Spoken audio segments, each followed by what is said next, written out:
Hey there, you're looking kind of cute. Don't forget to subscribe and check out all my other socials. Enjoy. As the basement door closed, footsteps came down the stairs.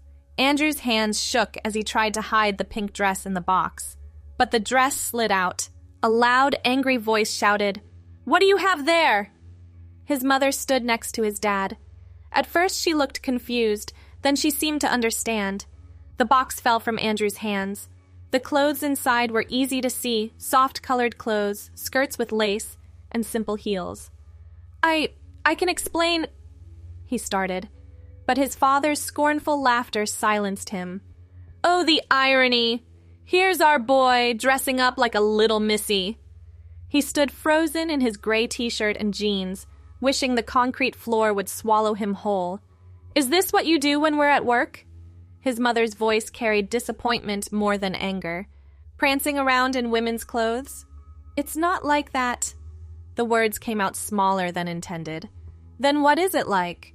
His father picked up a lavender blouse between two fingers, holding it away from himself. "You stealing these, or spending your allowance on this garbage?" "They're mine. I bought them. With the money we give you for normal things." His mother shook her head. "Food, books, normal clothes. These are normal clothes, just not for men." His father dropped the blouse. "Which is what you are. A man. My son." The next weeks blurred together in a haze of mockery. His father left fashion magazines on his bed with pages torn out. His mother started buying him flannel shirts 2 sizes too big, commenting how masculine they looked. Family dinners became performances where they discussed his phase, as if he weren't sitting right there. "Remember when Andrew wanted to be an astronaut?" His mother passed the mashed potatoes. "This is just like that. Except astronauts are respectable." His father didn't look up from his plate. Andrew pushed food around, appetite gone. They'd found the clothes 3 weeks ago, and every meal since had become a minefield. "Margaret found this great therapist," his father continued. "Specializes in confused young men." "I'm not confused." "Right. You're completely clear-headed, hiding women's clothes in our basement." His father finally met his eyes. "You're going, Tuesday at 4. "I have class Tuesday." "Skip it."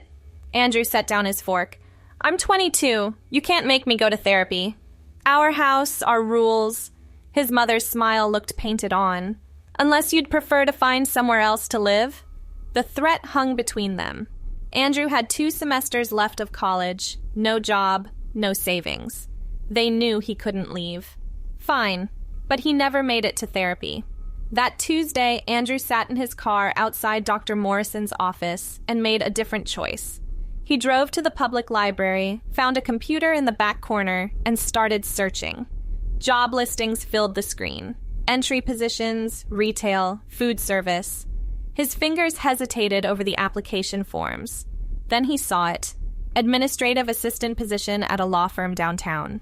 Good pay, flexible hours that wouldn't interfere with classes. The application asked for basic information. Name, address, phone number, gender. Andrew stared at the drop-down menu. Male, female. His cursor hovered over female. The library's fluorescent lights buzzed overhead. Someone coughed 2 computers down. Andrew clicked. The name field blinked at him. Andrew Michael Robertson wouldn't work anymore. Angela. The name came without thinking. Angela Michelle Robertson. She filled out the rest quickly. Same address, same phone number, different person. When the application submitted, Angela sat back and exhaled. 1 lie on a form. That's all it was. Except it wasn't. The interview request came 2 days later. Angela's stomach churned as she read the email on her phone, hiding in her locked bedroom. Friday at 10. Business professional attire required. She had nothing business professional. The clothes in the basement were casual, experimental. This required something more. Thursday afternoon found Angela at a consignment shop across town, far from anywhere her parents might go. The woman behind the counter barely glanced up as Angela browsed racks of blazers and pencil skirts. A charcoal gray suit caught her eye, simple, elegant, the right size. The price tag made her wince, but she had enough saved from birthday money. "Just this?" The cashier folded the jacket carefully. Yes? Good choice. Very professional. Angela paid cash and hurried to her car, the bag clutched tight. Tomorrow, she'd become someone else entirely. The morning of the interview, Angela woke before dawn. Her parents left for work at 7:30 like clockwork. At 7:35, she locked the bathroom door and began. The shower ran long, steam fogging the mirror. Angela had watched countless tutorials online, but reality proved harder. Her hands shook applying foundation, matching her skin tone. The eyeliner took 3 attempts. Lipstick, neutral pink, completed the look. The brown wig came last. She'd ordered it online, shipping it to a friend's house. The synthetic strands fell just past her shoulders, framing her face in a way her short hair never could. Angela adjusted it carefully, securing with hidden clips. The suit fit perfectly. Charcoal gray jacket over a white blouse, matching skirt that hit just above the knee. Low black heels. She'd practiced walking in them for hours in her locked room. The mirror reflected a stranger. Professional. Put together. Female.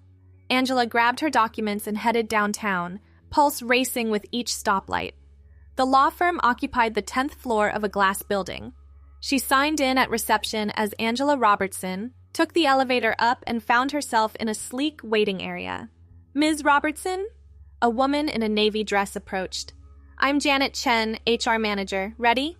Yes. The interview blurred past. Questions about experience, limited, availability, flexible, typing speed, 70 words per minute. Angela kept her voice steady, pitched slightly higher than usual. Janet seemed impressed. When can you start? Monday, if that works. Perfect. We'll email your paperwork this afternoon. Angela left the building on unsteady legs. She'd done it. Actually done it. The job became her escape. Every morning after her parents left, Angela transformed. The routine grew smoother, makeup applied with increasing skill, the brown wig styled differently each day, but always the same color, a growing wardrobe of professional clothes hidden in a gym bag in her trunk. At Robertson and Associates, no relation, thankfully, Angela filed documents and answered phones and scheduled meetings. Her co-workers called her Angie. She made friends with Maria from accounting and Tom from IT. They grabbed lunch together, chatting about weekend plans and Netflix shows. You're so put together, Maria said one afternoon over salads. I can barely manage mascara. Angela smiled, adjusting her brown hair. Just practice. The paychecks accumulated in a separate bank account. Every 2 weeks, another deposit toward freedom. Between work and classes, where she still presented as Andrew, exhaustion became constant, but it was worth it. 6 months passed. Angela's savings grew. Her confidence solidified. The performance became reality in 8-hour shifts, 5 days a week. Then her father got arrested. Angela heard through a paralegal at work, gossiping by the coffee machine about the morning's big bust. Multiple arrests in a money laundering scheme. Local businessman Richard Robertson among them. She called in sick and drove home, finding her mother collapsed on the living room couch. Tissues littered the coffee table. The TV played coverage on mute. Her father in handcuffs, ducking into a police car. Mom? Her mother's red eyes focused slowly. Andrew, you're home early. I heard. It's not true. The words came automatically. Your father would never, Mom, he's a good man. This is a mistake. Angela sat on the opposite end of the couch. Her male clothes felt foreign after months of skirts and blouses. What did he tell you about his business? Nothing. I mean, normal things. Investments. Real estate. Right. They sat in silence as the news recycled footage. Her father's partner being led away. Boxes of evidence carried from an office building. I need to call his lawyer. Her mother stood unsteadily. Mom, wait!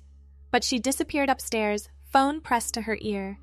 Angela heard muffled conversation, her mother's voice cycling between denial and panic. The house felt different with her father gone.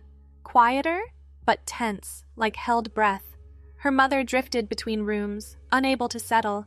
She'd start cleaning, then abandon it. Cook elaborate meals neither of them ate. Your father's lawyer says it's temporary. she announced over untouched lasagna. Misunderstanding. He'll be home soon. Angela nodded, pushing food around her plate. You haven't asked about visiting him. I've been busy with school. He's still your father. The words hung between them. Angela excused herself, retreating to her room. Her phone showed 3 missed calls from work. She'd been out sick for 3 days. Tomorrow she'd have to go back, have to become Angela again. Except she realized she didn't want to stop being Angela. The thought crystallized as she lay in bed, staring at the ceiling. These months living part-time as herself, because that's what Angela was, herself, had shown her what she'd been missing. The freedom to move through the world authentic and whole. Her father's absence removed one obstacle. Only her mother remained. The next morning, Angela dressed for work with extra care. The charcoal suit from her first interview, brown hair styled in soft waves, makeup subtle but polished. She packed a small bag, wallet, keys, phone. Then she drove to her mother's favorite restaurant downtown. I need to see you, she'd texted. Lunch at Marcello's? My treat. Her mother arrived 15 minutes late, frazzled in yesterday's clothes. She scanned the restaurant, eyes sliding past Angela twice before recognition sparked. Andrew? Angela stood, smoothing her skirt. Hi, Mom. What? Her mother sank into the chair. What is this? I go by Angela now. This is a joke. I've been living as Angela for 6 months. This is who I am. The waiter approached. Angela ordered 2 iced teas and asked for more time. Her mother stared, mouth slightly open. You're serious? Yes. The clothes in the basement. You're still doing that. It was never about clothes. Angela kept her voice level. It's about being myself. Yourself? Her mother laughed, sharp and bitter. You look ridiculous.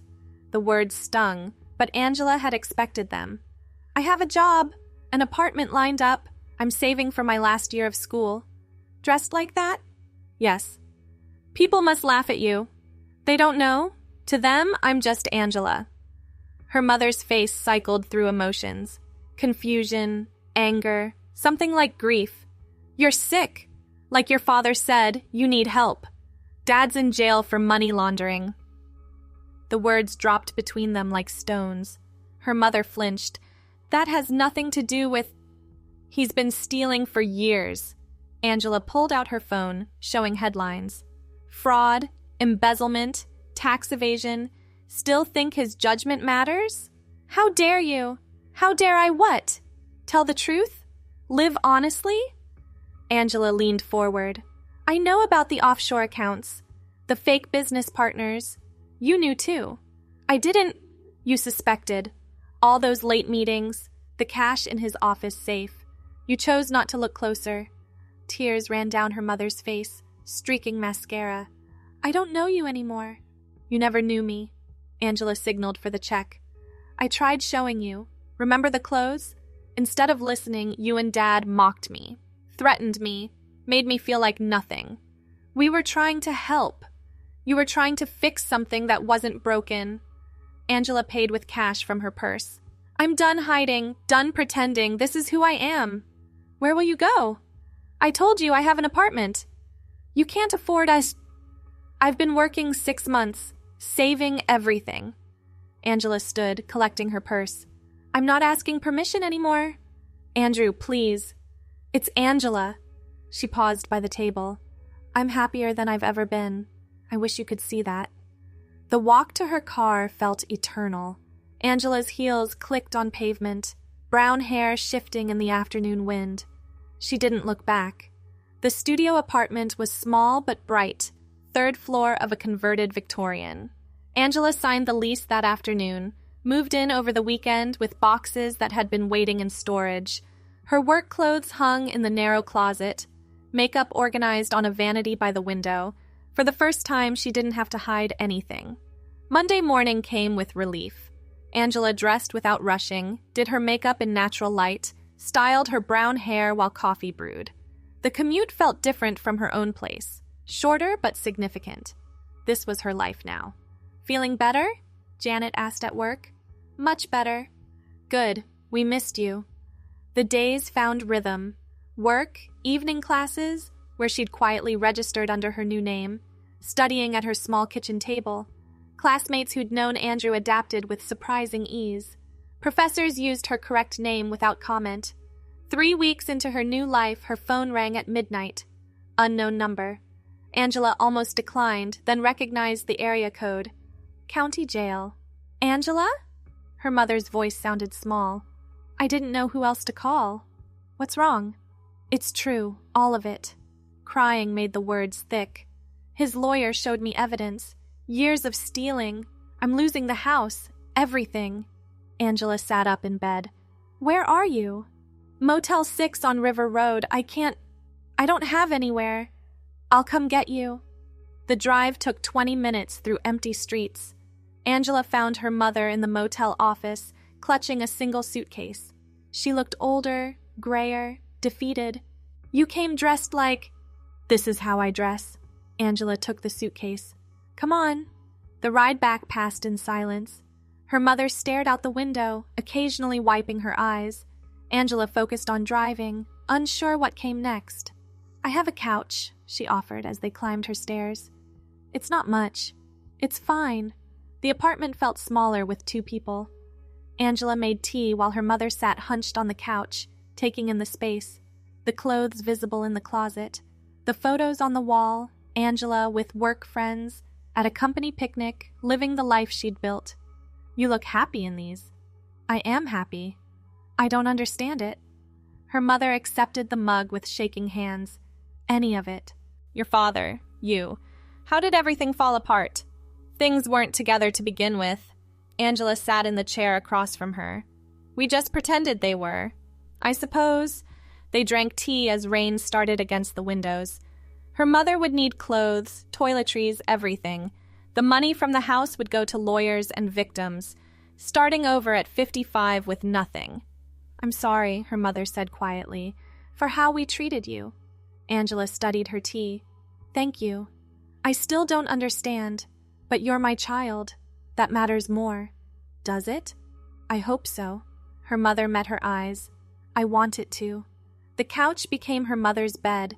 They developed routines around each other, sharing the tiny bathroom, cooking in the cramped kitchen, learning to exist in close quarters. Her mother found part-time work at a grocery store. Angela helped her apply for assistance programs. Slowly, they talked. Real conversations over dinner or folding laundry. Her mother asked questions, tentative at first, then with genuine curiosity. About hormones, Angela was considering them. About dating, not yet. About the future, uncertain but hopeful. You're braver than I ever was, her mother said one evening, hemming Angela's new dress. I spent 30 years with a man I suspected was lying. You loved him. I loved the idea of him. She snipped a thread. The successful businessman, the provider. I ignored the rest. We all ignore things. You didn't. You faced yourself. Angela smoothed the fabric. Eventually, their fragile peace lasted 2 months. Then her father got out. Early release, his lawyer's doing. Angela learned from a paralegal at work, warning her to be careful. Richard Robertson had made bail somehow. Awaiting trial, but free. She didn't tell her mother. No point in worrying her at work. But Angela started checking locks twice, varying her route home, staying alert. The knock came on a Thursday evening. 3 sharp raps while they were cooking dinner. Angela checked the peephole, and her stomach dropped. Her father stood in the hallway, thinner, grayer, wearing an expensive suit that had seen better days. His eyes looked hollow. Don't open it, her mother whispered. Another knock, harder. I know you're in there, Margaret. Both of you. Angela's hand hovered over the deadbolt. What do you want? To talk to my family. We're not Open the door, Andrew. It's Angela. Silence. Then a laugh, ugly and sharp. Right. Angela, my son in a dress. Go away. Her mother moved beside her. Please, Richard. I need money. We don't have any. Liar. Something hit the door, his fist or foot. You're working, both of you. I need cash for my lawyer. Angela pulled out her phone, started dialing. I'm calling the police. You wouldn't. Breaking bail conditions by contacting us. She hit speaker so he could hear the ringing.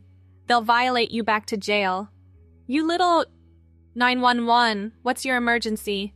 My father is violating a restraining order, Angela said clearly. He's at my door making threats. She gave the address while her father cursed outside. His footsteps retreated down the hall. By the time police arrived, he was gone. We'll find him, the officer assured them. Keep your doors locked. They didn't have to find him.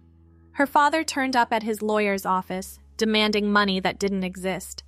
The scene he caused, throwing papers, smashing a laptop, violated his bail spectacularly. The lawyer called police himself. Angela watched the news coverage from work, her co-workers clustering around the break room TV, her father being led away in handcuffs again, screaming about betrayal and stolen money. Isn't that the guy from a few months ago? Maria asked. The money laundering? Yeah. Angela kept her voice neutral. Guess he couldn't stay out of trouble. This time, bail was denied. Her father's lawyer quit. The public defender who replaced him had little patience for outbursts. The trial proceeded quickly, evidence overwhelming, defense minimal. 20 years, reduced to 15 with good behavior. Angela and her mother sat in the back row for sentencing. Her father scanned the gallery, his eyes passing over them without recognition. He'd never seen Angela as herself before. To him, she was just another stranger in the courtroom. All rise. They stood as the judge entered. The sentence came down like a gavel, final, irreversible. Her father's shoulders slumped as guards led him away. He looked older, smaller, defeated. Outside the courthouse, her mother took Angela's arm. It's over. Part of it. The worst part. Her mother squeezed gently. We can move forward now. Spring arrived early that year. Angela's brown hair caught sunlight through the apartment windows as she studied for finals. Her mother had found full-time work, was saving for her own place. They'd grown into something like friendship. Deeper than before, built on truth instead of pretense. I'm proud of you, her mother said over coffee one morning. For everything. Thanks. I mean it. You knew who you were and fought to become her. She stirred sugar slowly. I'm still learning who I am without your father. You'll figure it out. I hope so, her mother smiled. You give me hope. Angela's phone buzzed. Maria texting about lunch plans. Work friends had become real friends. Her life had substance beyond survival. She typed back quickly, confirming noon at their usual place. Date? Her mother's voice held teasing warmth. Just Maria from accounting. The one who's single? Mom? I'm just saying, you're a beautiful young woman. You should be dating. The words settled between them, natural and true. A beautiful young woman. Not her son in a dress. Not confused or sick or wrong. Just Angela, drinking coffee on a Sunday morning, her brown hair messy from sleep, wearing an old college t-shirt over pajama shorts. Maybe someday, Angela said. When you're ready. When I'm ready. Her mother started the crossword while Angela reviewed notes for her business law class. Outside, birds sang in the tree by their window. Traffic hummed distantly, the apartment filled with comfortable quiet. Two women sharing space and slowly building something new. Angela touched her hair absently, the brown strands soft between her fingers. She'd considered growing out her natural hair but kept returning to the wig for now. It had become part of her. This specific shade and style. Maybe someday she'd transition to her own hair. Maybe not. The choice was hers. 5-letter word for transformation? Her mother looked up from the puzzle. Change? Doesn't fit, Angela thought. Morph? That works. Her mother penciled it in. Metamorphosis would be too long. Usually is. They shared a smile. Her mother returned to the puzzle. Angela to her notes. The morning stretched ahead, full of ordinary possibilities. Her phone showed a text from Tom in IT, asking if she wanted to grab drinks after work tomorrow. Not a date, he'd clarified, just friends. But maybe something more if she wanted. Angela considered. She'd been living as herself for over a year now. Work knew her only as Angela. School had adjusted. Her mother had accepted. The legal name change was processing. Each step felt more permanent than the last. "Tom asked me out," she said. Her mother looked up. "The computer guy? He's nice." "Yeah. You should go." "I'm thinking about it." "What's stopping you?" Angela set down her pen. What was stopping her? Fear of disclosure, of rejection, of moving beyond survival into actually living? "I'll say yes." "Good." Her mother smiled. "Wear the blue dress. It brings out your eyes." "Now you're giving fashion advice?" "I'm learning." They both were. Angela picked up her phone and typed a reply to Tom. Tomorrow after work sounded perfect. Just drinks, just friends, just the next small step in a life she was building one choice at a time. The semester ended with solid grades. Angela walked at graduation in her cap and gown, her mother cheering from the audience. The diploma read her legal name, Angela Michelle Robertson. No asterisk, no explanation needed. Tom became more than drinks, more than friends.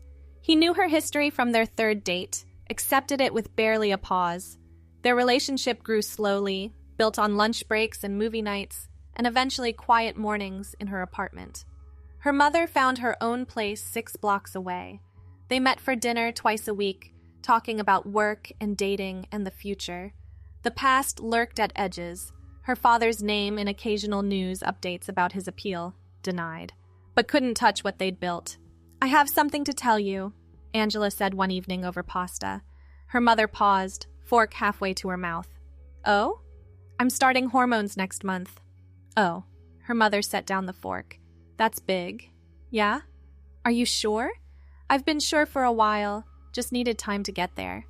Her mother reached across the table, taking Angela's hand. "Then I'm happy for you." "Really?" "Really." Her mother squeezed gently. "You know who you are. That's all I want for you." The hormones brought subtle changes, softer skin, shifting shape, emotions closer to the surface. Angela documented each small difference, sharing some with her mother, keeping others private. Her brown wig gradually gave way to her natural hair, grown long and styled the same familiar way. 2 years after that first lunch at Marcello's, they met there again. Same table by the window, different women sitting across from each other. "You look good," her mother said. "Happy." "I am. Tom's good for you." "He is." Angela sipped her tea. "We're talking about moving in together." "That's wonderful. You don't think it's too fast?" "You've been dating over a year," her mother smiled. "Besides, you know what you want." "I'm still figuring that out." "Aren't we all?" They ordered the same salads as that first time. The waiter, different now, called them ladies without hesitation. The afternoon crowd buzzed around them, unaware of the history at this table. "I forgive him," her mother said suddenly. Angela looked up. "Dad?" "Not for what he did, but for my own sake." Her mother pushed lettuce around her plate. "I've been so angry, it was eating me alive." "You had every right to be angry." "Maybe, but it wasn't helping." She met Angela's eyes. "You taught me that. Sometimes you have to let go of who you were to become who you're meant to be." "I just wanted to wear dresses." "No?" Her mother shook her head. "You wanted to be yourself. That's braver than anything I've ever done. You left him. He left me first. I just made it official." Her mother straightened. "But I'm building something new. We both are." After lunch, they walked through downtown. Angela's heels clicked on pavement, brown hair shifting in the spring wind. Her mother linked their arms, comfortable with public affection now. "I love you," her mother said quietly. "My daughter." The words hung in the air, precious and hard-won. Angela blinked back tears. "I love you too, Mom." They passed the law firm where Angela still worked, promoted twice now. Past the courthouse where her father had been sentenced. Past the restaurant where everything changed. The city sprawled around them, full of people living their own transformations. "Coffee?" Her mother pointed to a cafe. "Sure." They found a table outside, ordered lattes, talked about Tom's job offer in another city, about her mother's new boyfriend, about the future stretching ahead, uncertain but theirs to shape. Angela's phone buzzed, Tom texting about dinner plans. She smiled, typing back quickly. Her mother watched with fond amusement. "He's good for you," she repeated. "I know." "Then don't overthink it. You've spent enough time hiding." True enough. Angela put away her phone, focused on her mother, this woman who'd lost everything and rebuilt, who'd learned to see her child clearly, who'd chosen love over comfort. "Thank you," Angela said. "For what?" "For changing too." Her mother's eyes misted. "I should thank you. You showed me it was possible." The afternoon faded into evening. They finished their coffee, made plans for next week, hugged goodbye on the sidewalk. Angela walked to her car, brown hair catching golden hour light. Her reflection in shop windows showed a woman at peace, imperfect but whole. At home, Tom was cooking dinner. He kissed her hello, asked about lunch with her mother. They moved around the kitchen in easy rhythm, discussing the job offer and what it might mean. "I'll follow you anywhere," Angela said. "Same." He pulled her close. "That's what love does." She leaned into him, feeling the truth of it. Love did transform, not into someone else, but into the fullest version of yourself. Her father never learned that. Her mother almost didn't. But Angela had found it, one careful step at a time. "Set the table?" Tom asked. "On it." She pulled out plates and forks, moving through their shared space.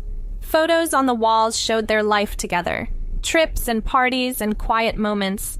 In every image, Angela looked like herself. Brown hair styled familiarly, clothes that fit her body and spirit, eyes clear and present. The woman she'd imagined in that basement, hiding clothes in a cardboard box. The woman she'd become through careful determination. The woman she was still becoming, hormones and time doing their slow work. "Wine?" Tom held up a bottle. "Please." They ate dinner talking about logistics, the move, job hunting, finding a new place, ordinary concerns for an ordinary couple.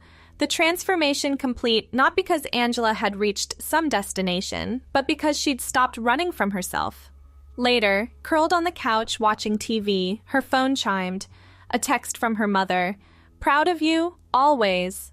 Angela smiled, texting back a heart emoji.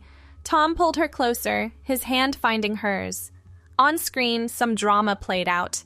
Lives tangled and untangling. She'd lived enough drama. Now she just wanted peace. "Happy?" Tom asked during a commercial. "Yeah, good. Simple as that." Angela closed her eyes, feeling the weight of his arm around her. The apartment hummed with familiar sounds. Dishwasher running, cat purring on the armchair, city noise filtered through windows. This was what she'd wanted, really. Not just the clothes or the name or the body slowly shifting toward congruence, but this, being held by someone who saw her clearly, building a life that fit, moving through the world honest and whole. Her brown hair tickled Tom's chin as she shifted. He smoothed it absently, attention back on the show. Such a small gesture, so casually intimate, the kind of thing that happened when you were simply yourself with someone else. Angela thought of her father in his cell, clinging to ideas of who people should be, of her mother learning to see beyond those limits, of herself, that scared kid in a basement, dreaming of becoming real. She was real now, had been all along, just waiting for the world to catch up, or maybe for the courage to stop waiting and simply be. The show ended. Tom clicked off the TV, yawning. Bed? In a minute. She stayed on the couch, listening to him brush his teeth. Her phone showed work emails, tomorrow's problems. The apartment settled into nighttime quiet. Angela ran fingers through her brown hair, feeling its familiar weight. Everything could have gone differently if her parents hadn't found the clothes, if her father hadn't been arrested, if she'd given up, gone to therapy, pretended to be cured. 1,000 turning points that led to this couch, this life, this version of herself. "Coming?" Tom called from the bedroom. "Yeah." Angela stood, turning off lights as she went. In the bathroom mirror, her reflection looked tired but content. She washed her face, brushed her teeth, changed into pajamas. Simple routines that felt precious for their ordinariness. Tom was already half asleep when she slid into bed. He mumbled something affectionate, pulling her close. Angela settled against him, feeling her body's warmth and weight. Real, present. And so Angela's journey, a path of self-discovery and acceptance, came to a close, yet signaled the beginning of a new chapter. In the warm cocoon of her bed, she found solace in the simple things, breathing in rhythm with her partner, feeling the weight of her own story lift, knowing that she was exactly where she belonged. This was the end point she'd been seeking, an end to the struggles and an arrival at peace. Thanks for watching. Don't forget to check out my other socials if you want more content, early access, behind the scenes, and more. All links down below.